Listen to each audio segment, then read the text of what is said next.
Reporting to the media this week at Post Executive Council Media Briefing is the Chief Secretary, Orville London.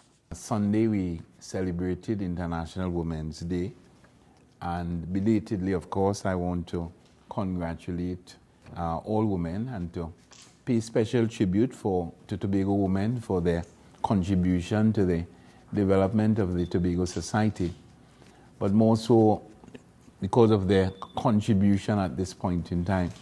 I think all of us are aware of the performances of our women folk in athletics and even sport. But I just want to bring us up to date as to the contribution of our women with respect to taking advantage of the opportunities which have been made available in Tobago.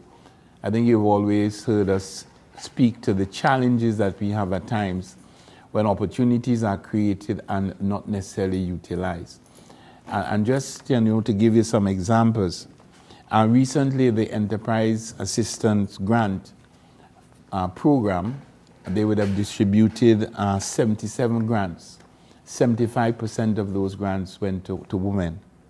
The REACH program, again, women in entrepreneurship, 100% of the grants went to females.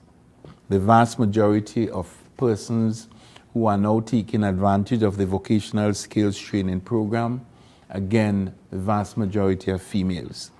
The data, that's the persons who apply for and are successful in receiving financial assistance to assist with post-secondary education.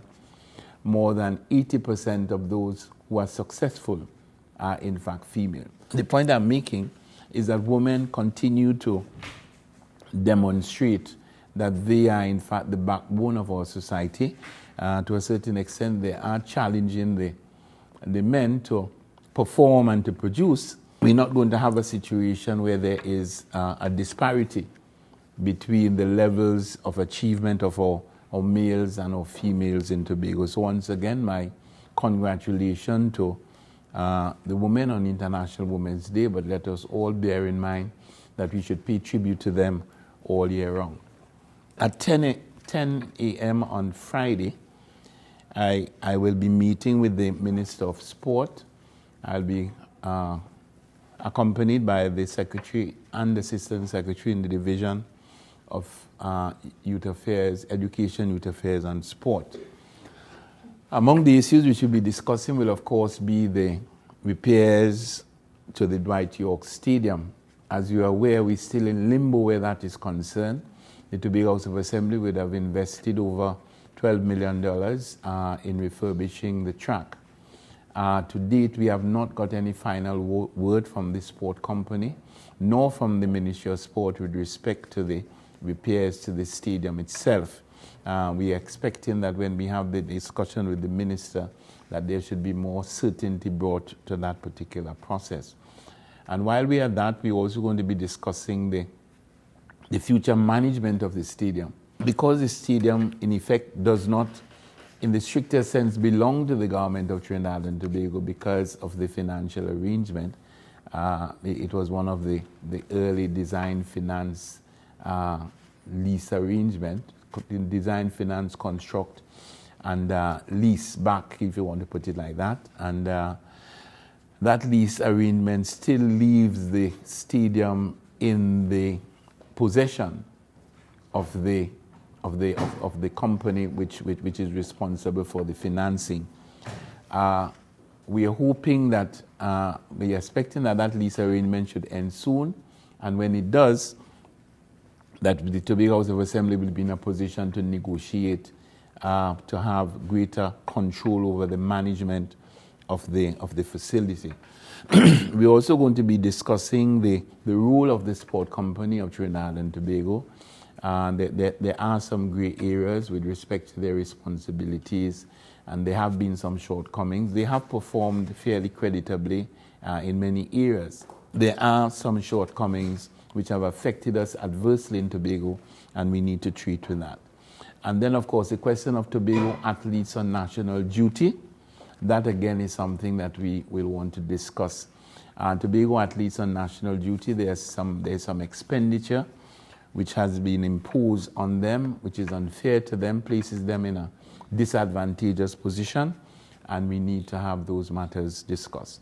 So these are among the issues which we're going to be discussing with the Minister of Sport when he comes to Tobago on Monday. I'm also asking for a meeting with the new Minister of National Security.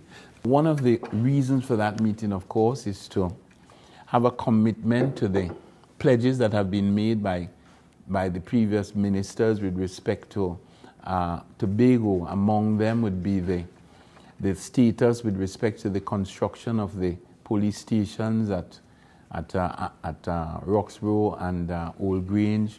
We want to have some ideas to the situation with respect to the construction of the fire services headquarters, with the construction of the fire station at Corlan. We'll want to know what the situation is with respect to the whole question of tourism-oriented policing, having a Tobago, a position on Tobago's security, which takes into consideration the environment in Tobago and, of course, the unique challenges. It will not be surprising, of course, if I also ask the Minister for a comment on what is his ministry's position with respect to the status of crime in Tobago and a comparison on the crime situation in Tobago with that of Trinidad. We have been attempting to ensure that Tobago's crime situation is disaggregated from that of Trinidad so that we will be seen in a much more positive light, especially on the international scene. The recent statement of the minister would have debunked that, and we're doing everything possible to try to get that situation alleviated. I think by now all of you would have seen it, the letter from the minister, the former Minister of National Security, Mr. Gary Griffith, who in his letter indicated that the Minister Baker's comment on state of Tobago security is totally unfortunate and erroneous. His statement, as all of mine in the past, are supported by facts, and I think that now that the weight of statistics and public opinion and information, now that that weight is so heavy, I hope that the minister will put back on his jacket and try to ensure that he now allows good sense to prevail and to do what is necessary to address the issue that is having such a deleterious effect on the image of Tobago. This is not about gallerying and making noise. This is really about doing what you are sent there to do, which is to protect Tobago's interests and not damage it. So once again, I'm urging the minister to let good sense prevail, man up, and just apologize and let's get this thing over. The Prime Minister's recent statement on the lifting of the ban on hunting. And I was a little uncomfortable the way in which the statement was made, the context in which it was made, and it put us in a position where we wondered about the motive. Made on a political platform, indication from the Prime Minister that now the hunters will be happy, and of course that the ban is going to be instituted from October of 2015. And when one sees it like that, one has got to ask oneself whether one should not reconsider the government's or the ministry's insensitivity in treating with the case that was put forward by the Tobago farmers more than 2 years ago. We made what we considered to be a reasoned appeal, where we indicated, listen, this ban is having a serious impact on farming in Tobago, especially with respect to the agouti and the coquelicot, and therefore allow us to have an opportunity to not to have a ban on the agriculture, on the agouti and the coquelicot. We got a blanket no from the ministry. Even when we submitted the data, we submitted our reasons, etc., we got no sympathy because they indicated that their statistics did not prove that. Up to 2 or 3 months ago, that was the kind of information we were getting from the ministry that they did not have enough data to consider our request for us to be allowed to hunt the agouti and the coquelicot. And now, just like that, the Prime Minister says the ban is lifted. I'm certain that the farmers would be, relieved, especially those who have been suffering from the ravages of these agouti and coquelicot. But one can consider that a lot of that damage could have been avoided, a lot of the pain could have been avoided if they at least had been sensitive to the requests coming from us. I want to also conclude by again requesting the Minister of Tobago Development to respond to a letter which I have written to him on the 11th of December 2014 with respect to the designated development areas.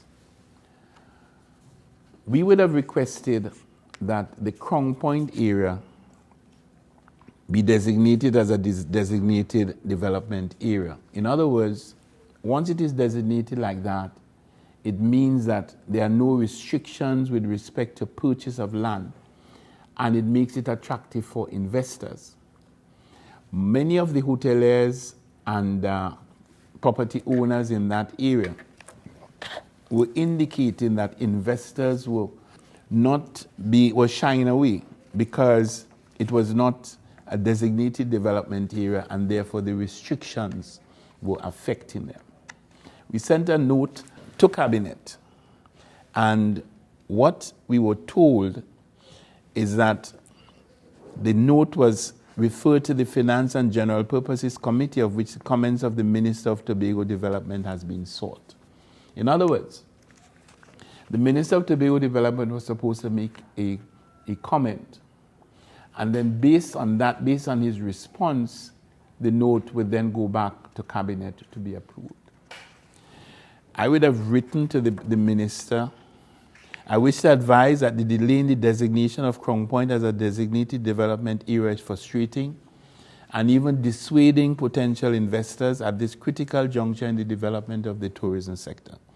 In the circumstances, I'm requesting that you make every effort to ensure that there is no obstacle.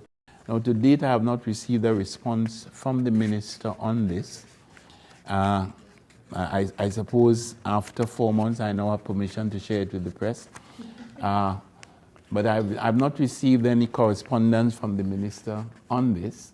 But the point about it is that it is creating a problem. One comment, one response from the Minister, which has not been received, and this letter was written on the 11th of December. So he could be sitting on this for at least 6 months. So I am urging him to please ensure that some resolution is brought to this particular issue. There are a number of other notes which were sent by us, and they're either sitting in the Ministry of Tobago Development or they've gone to Cabinet and not got the kind of response that we will expect. Among them would be a note that would regularize the teaching positions in the Pentecostal Light and Life High School. Among them would be efforts to regularize the situation once and for all at a number of the secondary schools, and we need to have these things regularized so that the situation in Tobago could be improved. So I'll be making a list of all the outstanding notes that were sent to the Cabinet and for which we have got no response, and I'll be writing the Prime Minister on them so as to ensure that we get some speedy resolution. You spoke again about the statements made by Minister Baker with respect to crime in Tobago. Are you surprised that the Minister of National Security or the Prime Minister have not aired their views on the matter as yet? Well, I know that Cabinet colleagues are not keen on embarrassing each other in public, so I would not be surprised if they don't wish to say anything, because they don't have a choice. when they say something, they will have to say something sensible. And something sensible would mean that they will have to refute what the minister is saying. So I am not certain how keen they would be to make a public statement. The former minister, of course, doesn't have that kind of challenge at this point in time. When I do meet with the Minister of National Security, I'm definitely going to put the question to him. I'm aware that last weekend there were some representatives from Saudi Arabia who were here to hold some talks regarding projects and the potential of working together. Are you at this stage able to disclose any more information on those talks? Well, I did not meet directly with the Saudi Arabians. I have been in contact with Mr. Umar Khan, who is the Trinidad representative. Through him, I was able to get the information as to what they were interested in initially. They're interested in seafront property. They saw two that sparked their interest. They were also interested in hotel development, high-end hotel development, and so on. And but basically, everything is at the exploratory stage. I was invited to go down to Trinidad to meet them. I think it was last Friday, but I could not make it down to Trinidad, and then they left. So that we now at a situation where, was this Friday or Monday? Today is Wednesday? No, that will have been Monday, my apologies. So that Mr. Khan and I are keeping in communication with each other. He's supposed to send some information to me, and I'm supposed to provide with information on any project which I think might be of interest to them. But that is where we are at this point in time. Nothing definite, and I don't think they've had any definite commitment to anything in Trinidad and Tobago. I know you would have spoken about Crown Point and trying to get that to be a land development, a designated land development area. This may not fall directly under your purview, but I'd like to get your feedback on this. I was speaking to some stakeholders in the real estate community, and they were actually venting some comments or some concerns they had with regards to the Land Act, the after effects of the Land Act of 2007. One business owner went so far as to say that the Land Act basically killed foreign investment or foreign interest in Tobago land because of the fact that you had to get a license, and the time that it took was not the designated 20 days. It normally took longer to get a license. So she was saying that that basically killed the real estate, and it had an adverse effect on tourism over the past few years. Well, let me just say maybe 2 or 3 things about that. The reason why we would have introduced the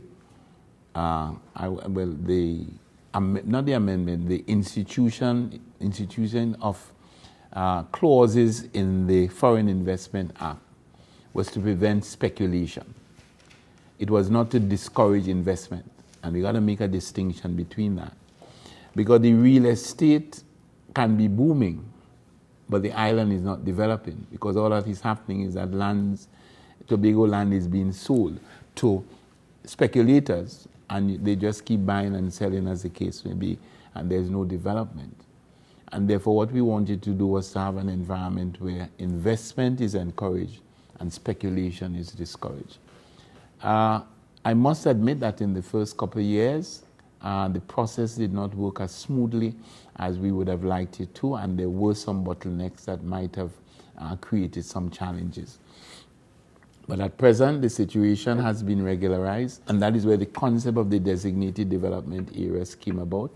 Because what we did with the designated development areas is to actually have areas in Tobago where investors are likely to place their money without creating a situation where you have not even investors, speculators competing with Tobagonians and Trinidadians for land in Tobago. And that had started happening, and that is one of the things we are trying to avoid. So I think she's half right, whosoever she is, that there were some challenges. The challenges, as far as I am aware, have been more or less resolved, and the island is open for investors. But I want to make one point very clear, and it's something that a lot of people don't recognize. that during the time of the Alien Landholding Act and during the time of the Foreign Investment Act, which was meant to encourage investment, there was not a single major investment in Tobago. Not a single major foreign investment in Tobago. So with all the talk that people talking about the introduction of the restrictions would have prevented investment, I want them to point to some major foreign investment that took place in Tobago when there were no restrictions. And you'd recognize that what was happening is that land was being bought and sold, but there was no real meaningful development. What we're looking for is meaningful development, and that is what we're going to try to encourage. You alluded to some expenses that Tobago athletes have to face when fulfilling national duty. If you could bring some clarity to probably some of the expenses. Well, for example, when they're going down for training and so on, because obviously when they're going down for training, they're expected to foot their own bills. So that places them at a disadvantage because they'll have to pay for training, accommodation, etc. We have actually had situations where I remember that, and sometimes it goes further than that, because I remember a table tennis team was leaving the country. And in order for the table tennis team, the Tobagonians and the table tennis team to actually make the tournament, they had to be assisted by the Tobago House of Assembly. So that depending on the particular situation, the pressure on the Tobago athlete can even extend to when after he or she has made the national team and is traveling to the other island or the other countries. I'm going to ask for your comment on a matter which is the recent meetings between the Prime Minister and the President of Venezuela, Maduro. It has been declared in the media and by the US that Venezuela is now a national threat to the USA. I don't know if you could comment on where that places us in terms of this recent joint venture. No country should allow its foreign policy to be dictated by any third country. A country's self-interest is what is paramount in your relationship with any other country. So therefore, Trinidad and Tobago, quite rightly, has self-interest with respect to its relationship with Venezuela. And it not only has a right, it has a responsibility to pursue that self-interest in a way that will bring the greatest benefit to the country. So I have absolutely no problem with a situation where the Prime Minister of Trinidad and Tobago meets with the President of Venezuela to discuss issues of mutual concern and issues which have the potential of benefit to the Trinidad and Tobago. There is no way that we can ignore Venezuela. We share a common continental shelf. We share a common continental shelf. We share a common energy basin, if you want to put it like that.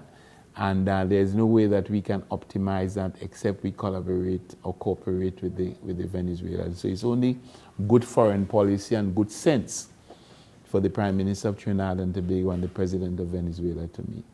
Gulf Airlines has been showing, the recent airline that has been brought on to Tobago has been showing a consistent and rapid decline in the passenger arrivals. Is it safe to declare or even to assume or presume that the venture has somewhat, could be deemed a failed venture? I really don't know enough of the details. The Secretary of Tourism is out of the island. She should be back this weekend. More than likely she will be at press conference next week or the week after. So she'll be in a better position to respond.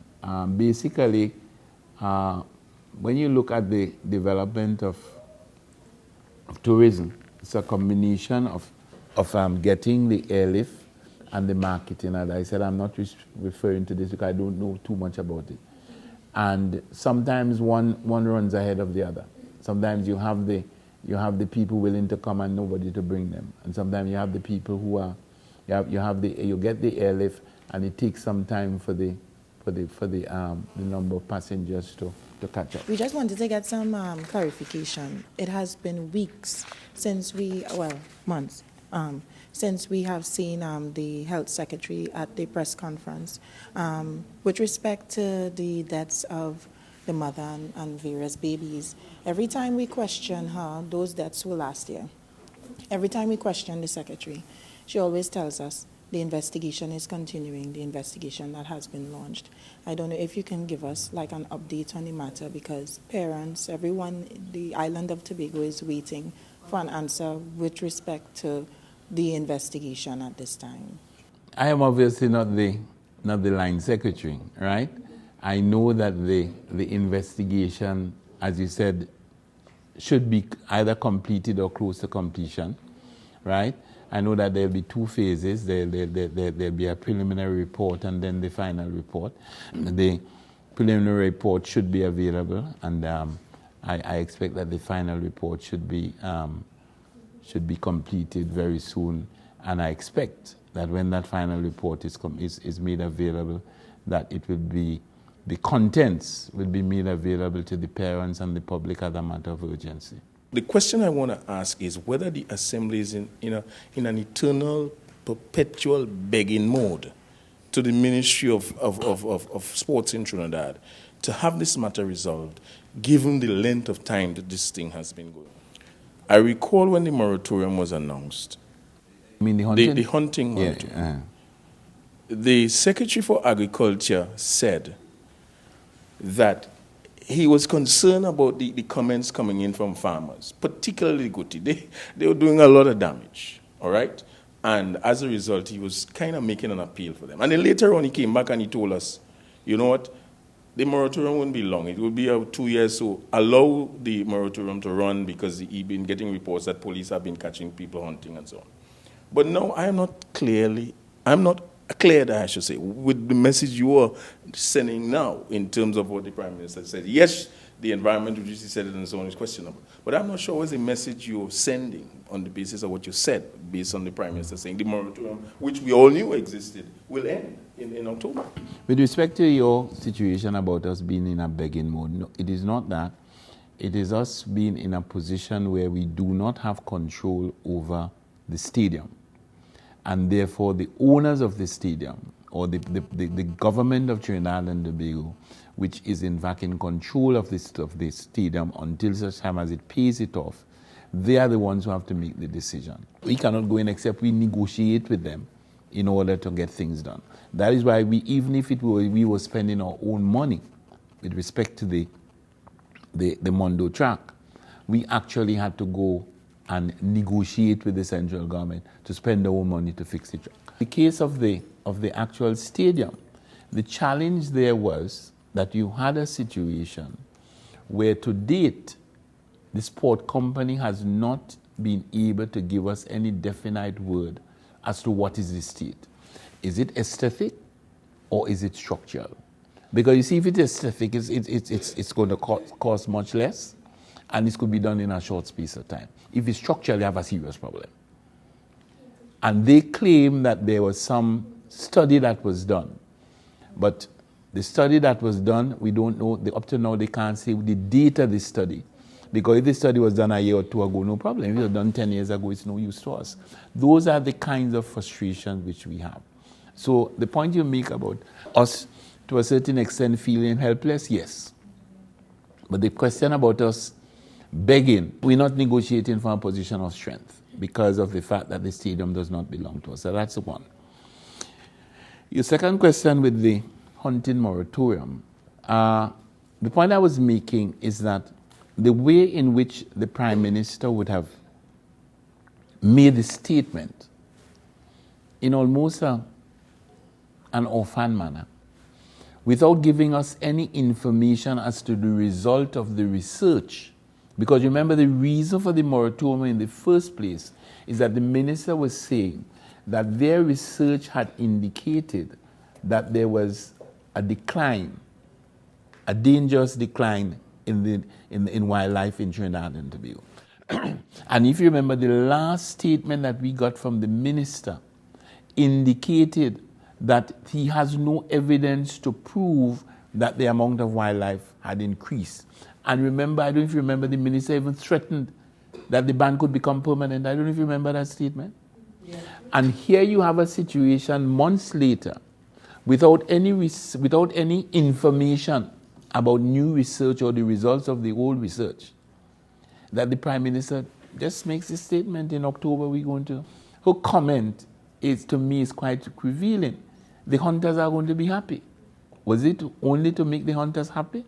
But if you could make the hunters happy now, why couldn't you make the farmers in Tobago happy 2 years ago? Thank you for tuning in to another Tobago House of Assembly's Post-Executive Council media briefing for the week ending March 14, 2015.